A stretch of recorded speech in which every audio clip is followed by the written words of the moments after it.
Thank you for joining us this morning. Last night, on President Trump's orders, U.S. Central Command conducted a precision strike in the middle of the night against 3 nuclear facilities in Iran, Fordow, Natanz, and Esfahan, in order to destroy or severely degrade Iran's nuclear program. And as the chairman of the Joint Chiefs will demonstrate, it was an incredible and overwhelming success. The order we received from our commander-in-chief was focused, it was powerful, and it was clear. We devastated the Iranian nuclear program. But it's worth noting the operation did not target Iranian troops or the Iranian people. For the entirety of his time in office, President Trump has consistently stated for over 10 years that Iran must not get a nuclear weapon. Full stop. Thanks to President Trump's bold and visionary leadership and his commitment to peace through strength, Iran's nuclear ambitions have been obliterated. Many presidents have dreamed of delivering the final blow to Iran's nuclear program, and none could until President Trump. The operation President Trump planned was bold and it was brilliant, showing the world that American deterrence is back. When this president speaks, the world should listen. And the U.S. military, we can back it up. The most powerful military the world has ever known. No other country on planet Earth could have conducted the operation that the chairman is going to outline this morning. Not even close. Just like Soleimani found out in the first term, Iran found out when POTUS says 60 days that he seeks peace and negotiation, he means 60 days of peace and negotiation. Otherwise, that nuclear program, that nuclear capability will not exist. He meant it. This is not the previous administration. The President Trump said no nukes. He seeks peace, and Iran should take that path. He sent out a truth last night saying this: any retaliation by Iran against the United States of America will be met with force far greater than what was witnessed tonight. Signed, the President of the United States, Donald J. Trump. Iran would be smart to heed those words. He's said it before, and he means it. I want to give recognition to the chairman of the Joint Chiefs of Staff, the Joint Staff, General Eric Kurilla at CENTCOM, who did a phenomenal job, he and his staff, all of CENTCOM.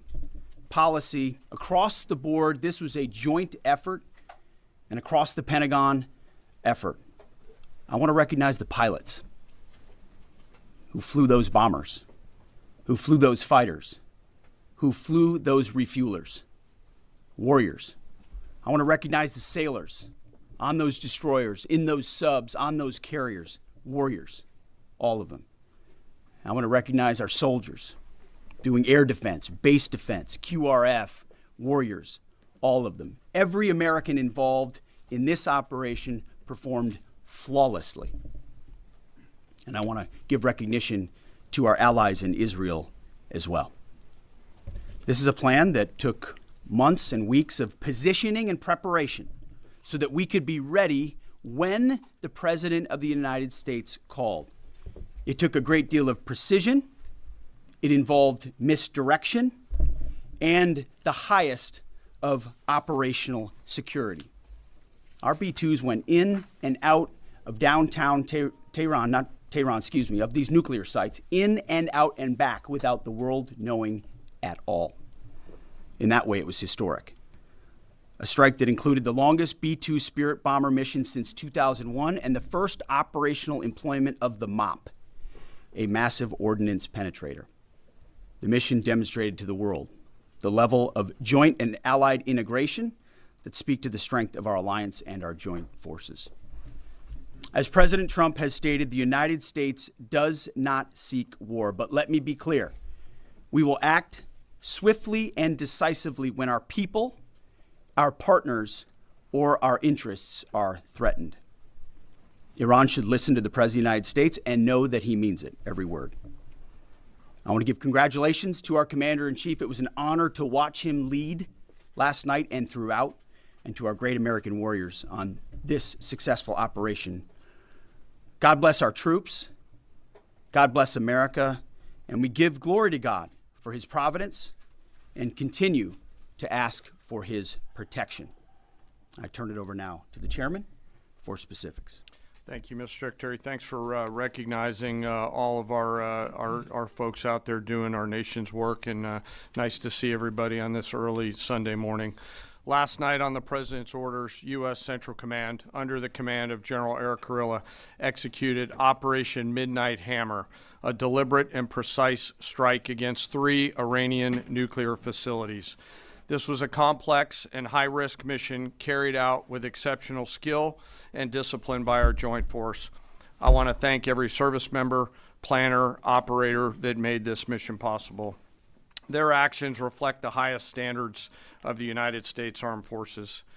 This operation was designed to severely degrade Iran's nuclear weapons infrastructure. It was planned and executed across multiple domains and theaters with coordination that reflects our ability to project power globally with speed and precision at the time and place of our nation's choosing. This was a highly classified mission with very few people in Washington knowing the timing or nature of this plan. I'll refer you to the graphic on the side as I walk you through some of the operational details. At midnight Friday into Saturday morning, a large B-2 strike package comprised of bombers launched from the continental United States. As part of the plan to maintain tactical surprise, part of the package proceeded to the west and into the Pacific as a decoy, a deception effort known only to an extremely small number of planners and key leaders here in Washington and in Tampa. The main strike package, comprised of 7 B-2 Spirit bombers, each with 2 crew members, proceeded quietly to the east with minimal communications. Throughout the 18-hour flight into the target area, the aircraft completed multiple in-flight refuelings. Once over land, the B-2s linked up with escort and support aircraft in a complex, tightly timed maneuver requiring exact synchronization across multiple platforms in a narrow piece of airspace, all done with minimal communications. This type of integration is exactly what our joint force does better than anyone else in the world. At approximately 5 p.m. Eastern Standard Time last night, and just prior to the strike package entering Iran, a U.S. submarine in the Central Command Area of Responsibility launched more than 24 Tomahawk land attack cruise missiles against key surface infrastructure targets at Esfahan. As the Operation Midnight Hammer strike package entered Iranian airspace, the U.S. employed several deception tactics, including decoys, as the 4th and 5th generation aircraft pushed out in front of the strike package at high altitude and high speed, sweeping in front of the package for enemy fighters and surface-to-air missile threats. The strike package was supported by U.S. Strategic Command, U.S. Transportation Command, U.S. Cyber Command, U.S. Space Command, U.S. Space Force, and U.S. European Command. As the strike package approached Fordo and Natanz, the U.S. protection package employed high-speed suppression weapons to ensure safe passage of the strike package, with fighter assets employing preemptive suppressing fires against any potential Iranian surface-to-air threats.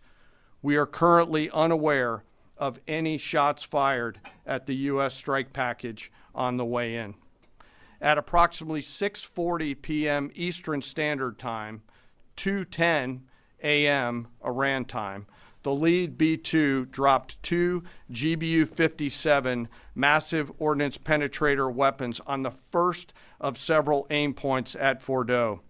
As the president stated last night, the remaining bombers then hit their targets as well, with a total of 14 MOPs dropped against 2 nuclear target areas. All 3 Iranian nuclear infrastructure targets were struck between 6:40 p.m. and 7:05 p.m. Eastern Time. Again, that's about 2:10 in the morning local time in Iran, with the Tomahawk missiles being the last to strike at Esfahan to ensure we retain the element of surprise throughout the operation. Following weapons release, the Midnight Hammer strike package exited Iranian airspace and the package began its return home. We are unaware of any shots fired at the package on the way out. Iran's fighters did not fly, and it appears that Iran's surface-to-air missile systems did not see us. Throughout the mission, we retained the element of surprise. In total, U.S. forces employed approximately 75 precision-guided weapons during this operation. This included, as the President stated last night, 14 30,000-pound GBU-57 massive ordnance penetrators, marking the first ever operational use of this weapon. I know that battle damage is of great interest. Final battle damage will take some time, but initial battle damage assessments indicate that all 3 sites sustained extremely severe damage and destruction. More than 125 U.S. aircraft participated in this mission, including B-2 stealth bombers, multiple flights of 4th and 5th generation fighters, dozens and dozens of air refueling tankers, a guided missile submarine, and a full array of intelligence, surveillance, and reconnaissance aircraft, as well as hundreds of maintenance and operational professionals.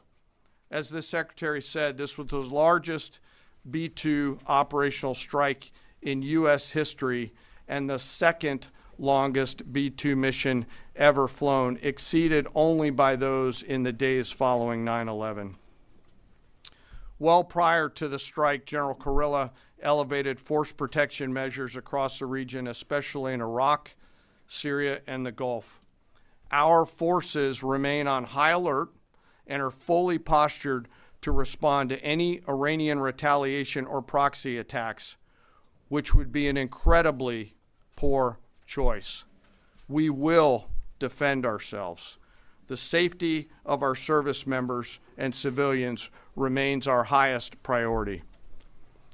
This mission demonstrates the unmatched reach, coordination, and capability of the United States military. In just a matter of weeks, this went from strategic planning to global execution. This operation underscores the unmatched capabilities and global reach of the United States military. As the President clearly said last night, no other military in the world could have done this. I join the President and the Secretary in being incredibly proud of the air crews, naval forces, cyber operators, planners, and support teams, and commanders who made this mission possible. It is their skill, discipline, and teamwork that makes this operation possible.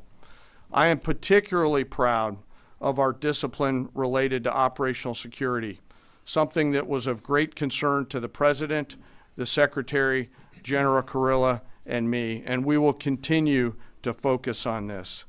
As we stand here this morning, many assets are still airborne, and we have hundreds deployed.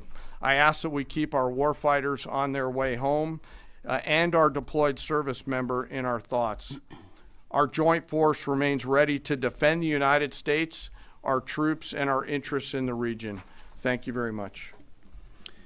We will take a few questions, Phil. Me? Yeah. So, is regime change off the table, Mr. Secretary? And to the chairman, you said the battle damage assessment is still ongoing, but do you believe that some nuclear capability in Iran remains? This mission was not and has not been about regime change.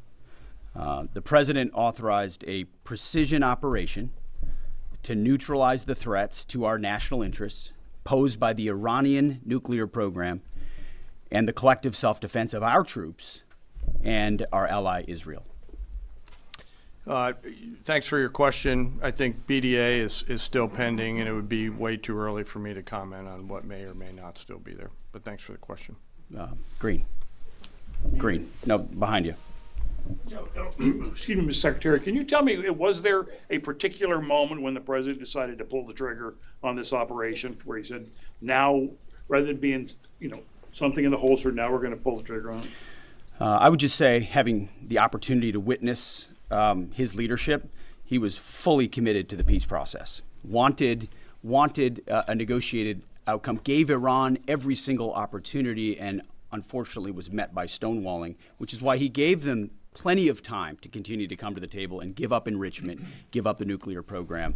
But there was I won't say the particular moment, there was certainly a moment in time where he realized that it had to be a certain action taken in order to minimize the threat to us and our troops. Yeah. General, you say that General Kurilla increased force protection in Iraq, Syria, and Gulf, in those areas. Were they given any advance warning the attacks were coming? And also, Mr. Secretary, when were congressional leaders notified? How long before the attacks took place? Sir, to your first question, the risk has clearly been rising over the last few weeks in the region. Based on that, and not a particular awareness of this operation, we've made smart decisions to minimize the risk to U.S. forces in the region. So they were given no advance warning? No, sir.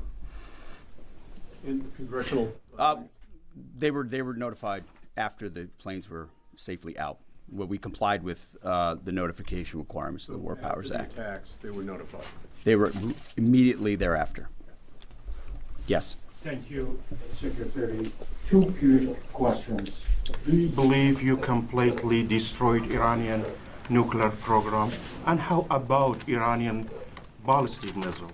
Your ally as Israel always saying that is biggest threat. And second question is very important. What will be your next step if Iran or militias under Iranian influence in the region attack U.S. interests or allies in the region? And you can chime in on this too, Mr. Chairman.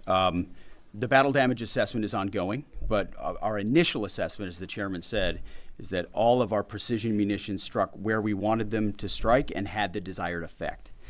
Which means especially in Fordo, which was the primary target here, we believe we achieved destruction of capabilities there. Ultimately, wherever it may be, whether it's in Iraq or Syria or bases in the Gulf, as the president said, it would be, as the chairman said, it would be a very bad idea for Iran or its proxies to attempt to attack American forces. Yes. Thank you, Mr. Secretary. Regarding retaliations, Iran and North Korea are cooperating on nuclear and missile development. Do you think there is a possibility that Iran, North Korea, and the other forces, such as China, will join forces to retaliate against the United States? Well, unfortunately, because of the policies under the previous administration, we drove those countries together, and ultimately that creates a challenging environment. For this particular operation, the focus is on Iran and Iranian nuclear capabilities. That's our focus here, is to not just say that they can't have, but President Trump has said from over 20 years, frankly, Iran cannot have a nuclear weapon. And ultimately, he decided this is the moment, given their stonewalling, when direct military action had to be taken to prevent that from happening. Yes. Thank you very much. General Caine, I understand OPSEC, I respect OPSEC. Can you say at all what security procedures are being taken to protect U.S. troops in Iraq and elsewhere in the Middle East? And Secretary Hegseth, as a global war on terrorism veteran, what do you say to veterans who may be concerned the U.S. is getting into another open-ended war in the Middle East over weapons of mass destruction? Thanks, sir, for the question. I won't comment on what force protection measures are being taken in the region. What I will say is we're being proactive and not reactive, and being very thoughtful about ensuring that we do all that we can to protect our forces out there. And I would just say, as the president has directed and made clear, this is most certainly not open-ended. It doesn't mean it limits our ability to respond. We will respond if necessary. The most powerful military in the world is postured and prepared to defend our people. But what the president gave us, as I said, was a focused, powerful, and clear mission on the destruction of Iranian nuclear capabilities. Those were the targets. That's what was struck. That's what was overwhelming. That's what was overwhelming. That's what the Iranian regime needs to understand, as the president put out last night. He wants peace. There needs to be a negotiated settlement here. We ultimately demonstrated that Iran cannot have a nuclear capability. That is a very clear mission set on this operation. Yes, hold on. Yes, right there. Thank you, Mr. Secretary. Question for the Secretary and the Chairman.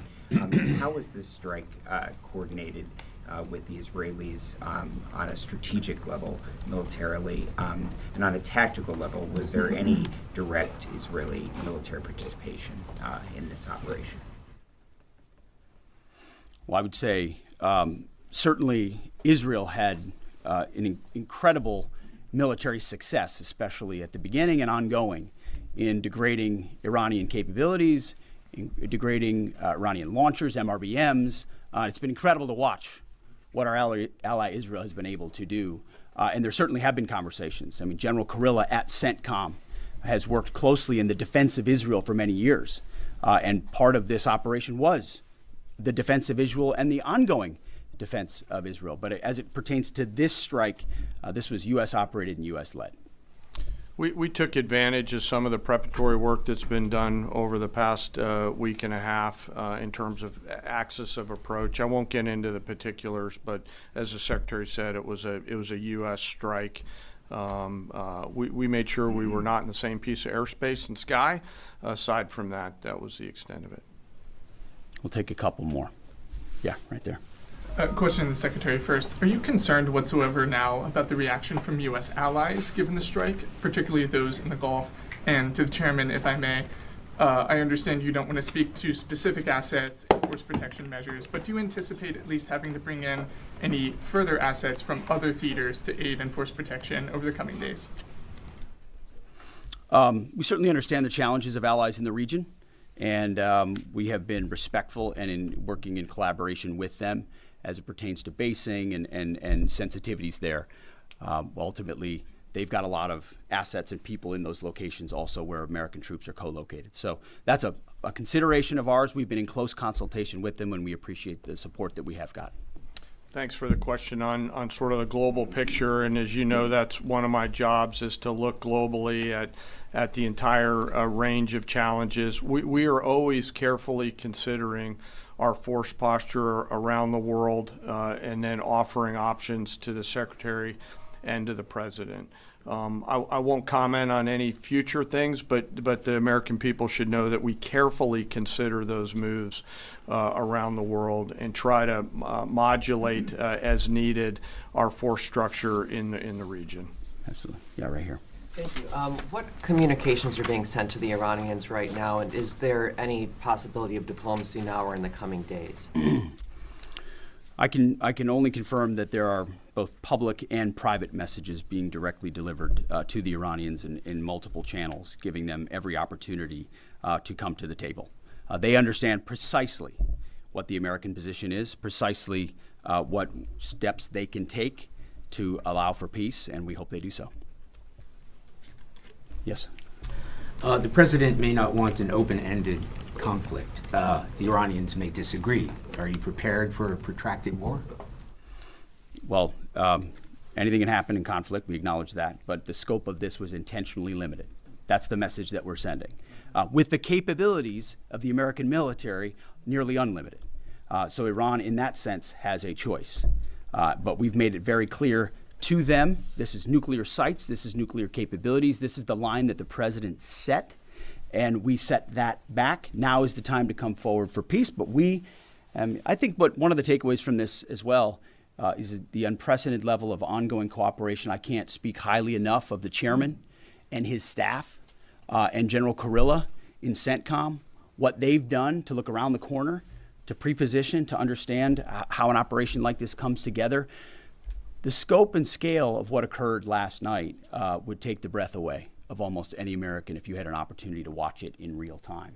And I think Tehran is certainly calculating the reality that planes flew from the middle of America in Missouri overnight, completely undetected over 3 of their most highly sensitive sites, and we were able to destroy nuclear capabilities. And our boys in those bombers are on their way home right now. We believe that'll have a clear psychological impact on how they view the future, and we certainly hope they take the path of negotiated peace. But I could not be more proud of how this building operated, of the precision, the sensitivity, and the professionalism of the troops involved in this effort. I will take one more. We'll take one more question. Yes, right there. Thank you, Mr. Secretary. Concerning the justification for these strikes, in March, the Office of the Director of National Intelligence released their threat assessment, concluding, quote, Iran is not building a nuclear weapon, and Caine has not authorized the nuclear programs he suspended in 2003, unquote. So what new intelligence does the U.S. have since then that the Iranians have changed their position on nuclear weapons? And does this new intelligence come from U.S. sources and methods, or are we getting this information from other countries? Well, I would just simply say that the president's made it very clear.